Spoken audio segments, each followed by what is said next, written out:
Hi friends, good morning. मैं आपकी friend अपने चैनल अथर्व 97 स्टडी में आप सभी का स्वागत करती हूँ। जैसे कि आप लोग जानते हैं कि मैंने जो टेंस की मैं वीडियो आप लोगों के लिए डाल रही हूँ, जिससे आप इंग्लिश को लिखना, पढ़ना, सीखना और बोलना भी आसानी से सीख सकते हैं।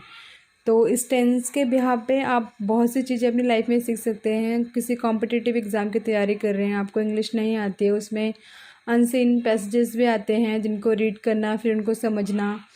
तो इस टेंस का काफ़ी बेनिफिट है। अगर आप इन टेंस का यूज़ करते हैं तो इससे आप बोल भी सकते हैं, लिख भी सकते हैं और उन अनसीन पैसेजेस को पढ़ के उसका रिप्लाई भी कर पाएंगे। ठीक है फ्रेंड्स, ये मेरी उन फ्रेंड्स के लिए जिनको बिल्कुल भी इंग्लिश नहीं आती है। वैसे तो मेरे सभी फ्रेंड्स हैं जिनको इंग्लिश काफ़ी अच्छी तरीके से आती है। जिनको नहीं आती है वो लोग प्लीज़ मेरी इन वीडियोज़ को फॉलो करो, ताकि आप लोग ईजिली किसी भी एग्ज़ाम को क्रैक कर सको। ठीक है फ्रेंड्स, और अपनी लाइफ में भी अच्छी इंग्लिश बोल सको, किसी के सामने आपको गिल्ट ना फील हो। तो वीडियो स्टार्ट करने से पहले थोड़ा सा मैं बता देती हूँ। ये आज हम करने वाले हैं पास्ट टेंस। पास्ट टेंस से पहले हमने किया है प्रेजेंट टेंस। प्रेजेंट टेंस के चारों पार्ट्स को मैंने अलग अलग भी किया है और एक पूरा कम्प्लीटली भी एक वीडियो भी बनाया है, तो जो कि मैं आप लोगों को इस वीडियो के लिंक में दे दूँगी, आपको डिस्क्रिप्शन में दे दूँगी इस वीडियो का लिंक जो प्रेजेंट टेंस का है, ताकि आप लोगों को ज़्यादा सर्च करना ना पड़े। और वैसे तो आप लोग मेरे प्लेलिस्ट में भी जाके चेक कर सकते हैं, आप लोगों को मिल जाएगा। और चलिए स्टार्ट करते हैं, तो टाइम ज़्यादा ना वेस्ट करते हुए। पास्ट टेंस का मतलब क्या होता है कि कोई चीज़ें हमारे भूतकाल में यानी पहले हुई हो। आज जिस काल में अभी आज मैं जी रही हूँ मैं, इसके अलावा जो पिछले टाइम में हुआ हो उसे कहते हैं पास्ट काल। बीता हुआ समय उसे कहते हैं पास्ट टेंस। ठीक है, भूतकाल जिसे बोलते हैं इंग्लिश में, और हिंदी में भूतकाल और इंग्लिश में पास्ट टेंस यानी बीता हुआ कल। तो पास्ट टेंस में क्या क्या चीज़ें आती हैं, देखिए एक चीज़ मैं बताती हूँ कि प्रेजेंट टेंस के अंदर भी ये चारों पार्ट्स आते हैं और पास्ट टेंस में भी ये चारों पार्ट्स आते हैं, लेकिन पर इन सब का रूल आगे चेंज हो जाता है। आप लोग करेंगे, आप लोगों को समझ में आ जाएगा कि इसमें क्या रूल चेंज होता है। जैसे बात है, प्रेजेंट टेंस आज की बात हो रही है, पास्ट टेंस बीते हुए कल की बात हो रही है। आगे हम फ्यूचर टेंस करेंगे तो वो आने वाला कल होगा। ठीक है, आज, बीता हुआ कल, आने वाला कल। ठीक है, तो इसे कहते हैं पास्ट टेंस, बीता हुआ कल। इसमें करेंगे पास्ट इंडेफिनिट टेंस होता है, past continuous tense, past perfect tense and past perfect continuous tense. तो आज हम फर्स्ट करेंगे। ठीक है, फर्स्ट करेंगे पास्ट इंडेफिनिट टेंस को हम करेंगे आज फॉलो। तो इसमें वाक्य की पहचान क्या होती है, देखिए आप लोगों को मैं ऑलरेडी पहले भी बता चुकी हूँ सब्जेक्ट क्या है। जितनी भी सब्जेक्ट मैंने आप लोगों को बताया, हेल्पिंग वर्ब बताया, उन सब चीज़ों को होप्स हो आप सभी को काफ़ी अच्छी तरीके से आ गया होगा। और इसलिए इसमें हम सब्जेक्ट को जो है, सब्जेक्ट सब वही होते हैं, I you we they, he she it, ये सारे सब्जेक्ट्स ही होते हैं हमारी लाइफ में। ठीक है ना। तो पास्ट इंडेफिनिट टेंस जो होता है, इसकी वाक्य की पहचान क्या होती है कि हम कैसे जाने कि कोई हमसे पास्ट इंडेफिनिट टेंस में बात कर रहा है या पास्ट में बात कर रहा है। ठीक है, वैसे तो पता ही चल जाएगा, जिस तरह से मैंने आपको बताया है कि बीता हुआ कल, कोई बात बीती हुई बताई जाएगी तो वो पास्ट टेंस में आता है, लेकिन फिर भी पास्ट टेंस में इंडेफिनिट टेंस होगा। तो इसमें थोड़ा सा चेंजेस होगा कि इसमें जिस वाक्य के अंत में, इस वाक्य की पहचान क्या है, जिस वाक्य के अंत में या, ए, आ, ए, ई होता है उसे कहते हैं पास्ट टेंस। आगे जब मैं वाक्य आप लोगों को दिखाऊंगी तो इससे काफ़ी हम लोगों को हेल्प हो जाएगा। ठीक है, तो इसके अंदर चलिए चलते हैं आगे हम रूल के। ये है हमारा सिंपल रूल।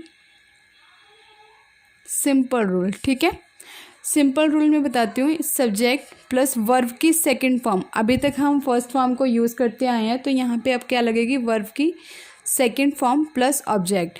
जैसे प्रेजेंट में हमने किया था, मैं कन्फ्यूज़न में नहीं कर रही हूँ आपको, प्रेजेंट में क्या था, प्रेजेंट इंडेफिनिट टेंस में सब्जेक्ट प्लस वर्ब की फर्स्ट फॉर्म प्लस ऑब्जेक्ट। यहाँ पे एकदम सिंपल ही वैसे है, बस यहाँ पे वर्ब की सेकंड फॉर्म आती है। प्रेजेंट और पास्ट में यही डिफरेंस है कि यहाँ पे वर्ब की सेकंड फॉर्म आती है, प्रेजेंट में यहाँ पे फर्स्ट फॉर्म आती थी। तो चलिए स्टार्ट करते हैं। आगे भी देखिए, थोड़ा सा मैं बाकी दो रूलों के बारे में बता देती हूँ। अगर नेगेटिव में हो, नहीं की बात हो रही हो, पास्ट टेंस में मैंने कुछ नहीं किया, कुछ नहीं लिया, ऐसे कोई बात कर रहा हो, तो उसमें हम क्या करेंगे, subject plus did not plus verb की यहाँ पे लगेगी फर्स्ट फॉर्म। ठीक है, वर्ब की फर्स्ट फॉर्म लगेगी। अगर कोई काम नहीं किया हो, नेगेटिव टेंस में आ गया, तो वहाँ पे वर्ब की फर्स्ट फॉर्म लगेगी प्लस ऑब्जेक्ट। और यही इंट्रोगेटिव, इंट्रोगेटिव यानी प्रश्नवाचक, प्रश्नवाचक, ठीक है। प्रश्नवाचक की बात करें तो यहाँ पे डिड जो था, यहाँ पे डिड जो है वो हमारा आगे लग जाएगा और सब्जेक्ट प्लस वर्ब की फर्स्ट फॉर्म प्लस ऑब्जेक्ट, इस तरीके। तो मैंने पहले बताया था इंट्रोगेटिव में जो हमारा हेल्पिंग वर्ब होता है वो हमारा आगे आ जाता है, बाकी सब कुछ पीछे चला जाता है, ठीक है। बस इसमें यही फ़र्क है कि इसमें नेगेटिव और इंट्रोगेटिव में वर्ब की फर्स्ट फॉर्म लगेगी और सिर्फ जो है हमारा सिंपल रूल है उसमें वर्ब की सेकंड फॉर्म लगेगी। तो आगे स्टार्ट करते हैं। और आज वीडियो के साथ साथ हम थोड़ा सा बोलने की प्रैक्टिस भी करेंगे, ठीक है। तो पहला बताते हैं, नानू ने मुझे अपनी फ़्रॉक दिखाई। अगर इसमें बात करेंगे नानू ने मुझे अपनी फ़्रॉक दिखाई, तो नानू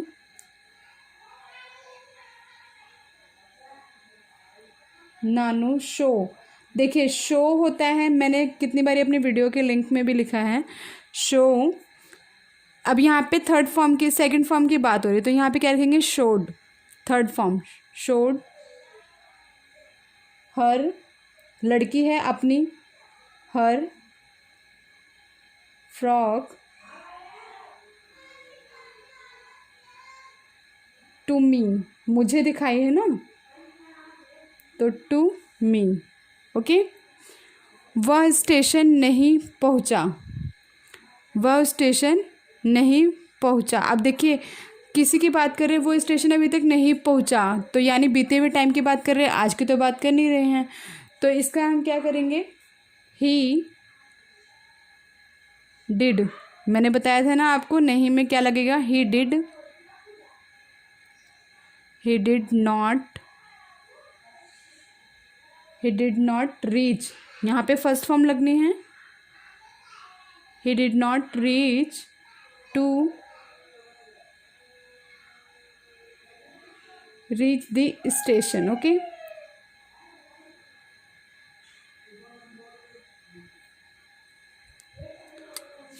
तो थोड़ा सा और प्रैक्टिस करते हैं, चलिए। ये देख लीजिए, इसमें क्या लिखा है, सोनू पलंग पर सो गया, सो गया है, तो इसमें क्या लिखेंगे, सोनू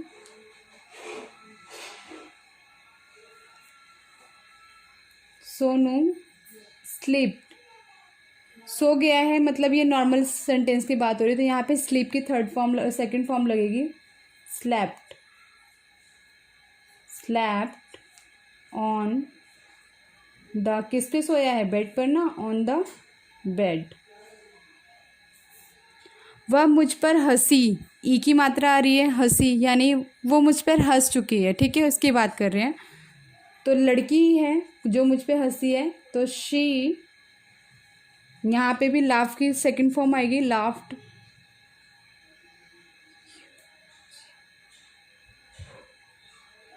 लाफ्ड, लाफ की second form laughed at me, okay.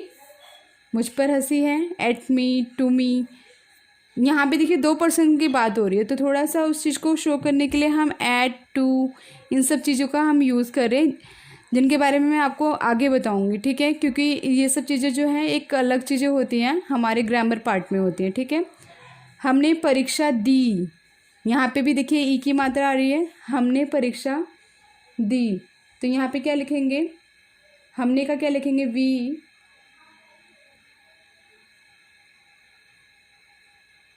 अब कोई चीज़ हमने दी है, ठीक है, तो वी टेक, तो देखिए वो होता है ना, फर्स्ट फॉर्म होता है। अब परीक्षा दी की बात हो रही है, तो टुक सेकंड फॉर्म होगा, टुक, वी टुक दी टेस्ट। इसके बाद नेक्स्ट,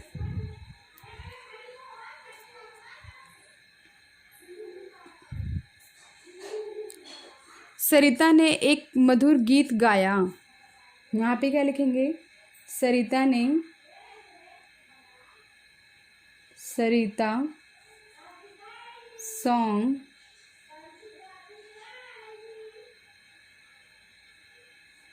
संग, देखिए हाँ यहाँ पे सॉन्ग नहीं आएगा, यहाँ पे संग आएगा, ए लिखा जाएगा, ठीक है। सेकंड फॉर्म में मैं भूल गई थी। संग सिंग का होता है, सिंग का सेकंड फॉर्म होता है संग, ओके। संग यहाँ पे एक बार दोबारा लिख देती हूँ, SANG, संग।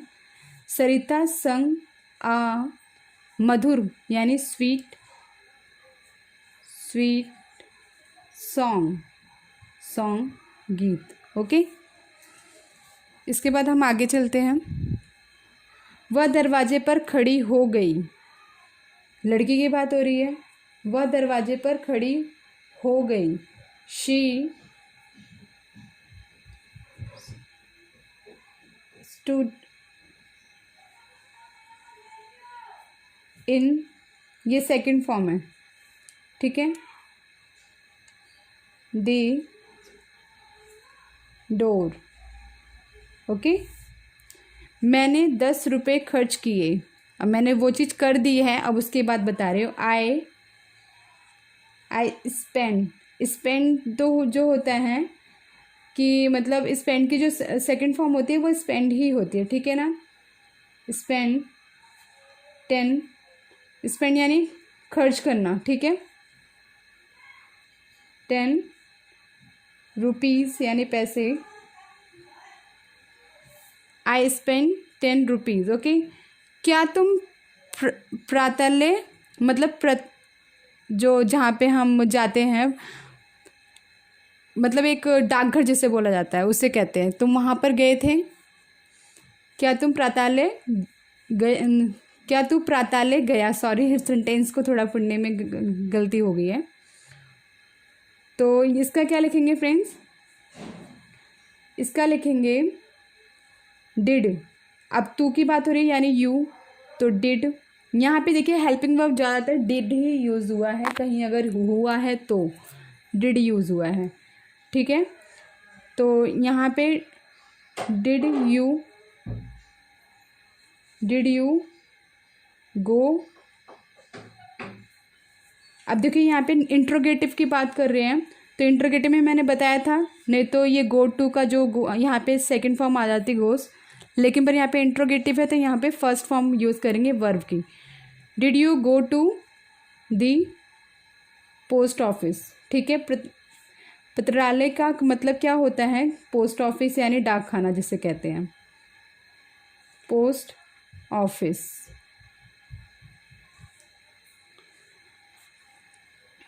नेक्स्ट, क्या उसने तुम्हारी पिटाई नहीं की। अब देखिए यहाँ पे इंट्रोगेटिव भी है, नहीं भी है, दोनों चीज़ यूज़ करेंगे हम। उसने तुम्हारी पिटाई नहीं की, डिड, पता ही है हम इसमें डिड यूज़ करते हैं, only helping verb. Did he not beat you, beat मतलब पिटाई करना, फर्स्ट फॉर्म लगेगा वर्ब का, beat you. Did he not beat you, अगर सिंपल फॉर्म होता तो यहाँ पे क्या लगता है, he did not beat you. अगर लिखा होता है उसने तुम्हारी पिटाई नहीं की, तो क्या लिखते हैं यहाँ पे, he did not beat you, okay. लेकिन मेरे यहाँ पे इंट्रोगेटिव आ गया, इसलिए डिड हमारा आगे आ गया है। तो ये तो था मेरा लिखने का। अब थोड़ा सा बताती हूँ मैं, और भी सेंटेंस मैं आप लोगों को दे रही हूँ, जिससे आप लोग एक बार बनाने की कोशिश करना, ठीक है। होप सो आप लोगों को समझ में आ गया होगा। तो मैं सेंटेंस देती हूँ, आप लोग भी ट्राई कीजिएगा।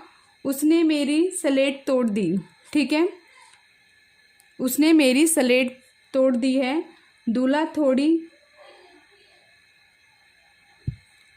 होप सो आप लोग समझ रहे होंगे कि मैं क्या बोलना चाहती हूँ, कि मैं कुछ सेंटेंस आपको बता रही हूँ, आप लोग उन सेंटेंस को प्रैक्टिस में लेना, ठीक है। उसने मेरी पुस्तक चुरा ली, मुकुल ने एक इनाम जीता, ठीक है। उसने मेरी पुस्तक चुरा ली, मुकुल ने एक इनाम जीता।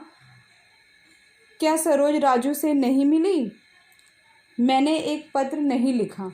मैंने कुछ 4-5 ही वाक्य बोले हैं, आप लोग इसकी प्रैक्टिस कर लीजिएगा, ठीक है, जिससे आप लोगों के लिए हेल्प हो जाएगी। और नेक्स्ट क्लास में होप सो कि मतलब अगर आप लोगों से कोई कन्फ्यूज़न रह गई होगी मतलब वीडियो में, तो आप लोग प्लीज़ मुझे कमेंट करके बताइएगा। आज के लिए इतना ही। Thank you so much for watching my video. अगर मेरी वीडियो अच्छी लगे तो प्लीज़ आप लोग लाइक शेयर एंड कमेंट करना ना भूलें।